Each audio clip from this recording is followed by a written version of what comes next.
Hi friends, welcome to my channel. இன்றைக்கி நம்ம என்ன பார்க்க போகிறோம் அப்படின்னா, குரூப் 4 2024 நடந்த ஒரு கொஷின் பற்றி தான் பார்க்க போகிறோம். வாங்க பார்க்கலாம். 1891 அயோத்திதாசரால் நிறுவப்பட்ட திராவிட மகாஜன சபையின் முதல் மாநாடு நடைபெற்ற இடம் எது?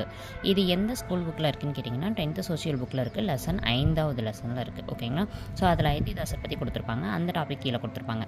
முதல் மாநாடு எங்கே நடந்திருக்கும் அப்படின்னு சொல்லி கேட்டிங்கன்னா நீலகிரியில் நடந்திருக்கும். ஸோ திராவிட மகாஜன சபையை நிறுவியவர் யாருன்னு கொஷின் மாற்றி கேட்கலாம். ஓகேங்களா? ஸோ திராவிட மகாஜன சபையை நிறுவியவர் யாருன்னு பார்த்தீங்கன்னா அயோத்திதாசர். ஓகேங்களா? Ayothidasar founded the Dravida Mahajana Sabha in 1891 and organized the first conference of the association at Nilgiri. இதுதான் இதுக்கான ஆன்சர். ஓகேங்களா? ஸோ உங்களுக்கான கேள்வி, இதுக்கான ஆன்சர் என்னன்றதை நீங்கள் கீழே கமெண்ட் பாக்ஸில் கமெண்ட் பண்ணுங்கள். ரோம் நாட்டைச் சேர்ந்த மூத்த பிளினி தன்னுடைய இயற்கை வரலாறு என்னும் நூலில் டேஸ் இந்தியாவின் முதல் பேரங்காடி அப்படின்னு சொல்லிட்டு குறிப்பிட்டிருக்காரு. ஓகேங்களா? இது என்ன ஆன்சர் அப்படின்றத நீங்கள் கீழே கமெண்ட் பாக்ஸில் கமெண்ட் பண்ணுங்கள். நான் கரெக்டான ஆன்சரை லைக் பண்ணுறேன். ஓகேங்களா? ஸோ இந்த வீடியோ பிடிச்சிருந்துச்சு அப்படின்னா நம்மளை தொடர்ந்து ஃபாலோ பண்ணுங்கள். நம்ம சேனலை சப்ஸ்கிரைப் பண்ணி வச்சுக்கோங்க. அடுத்தடுத்த வீடியோ அப்போ தான் உங்களுக்கு நோட்டிஃபிகேஷன் வரும். பக்கத்தில் பெல் ஐக்கான் அப்படின்னு ஒன்று இருக்கும், அதை கிளிக் பண்ணி ஆல்ன்றதை போடுங்க. அப்போ தான் நம்ம போடுற வீடியோஸ் உங்களுக்கு வரும். ஓகேங்களா?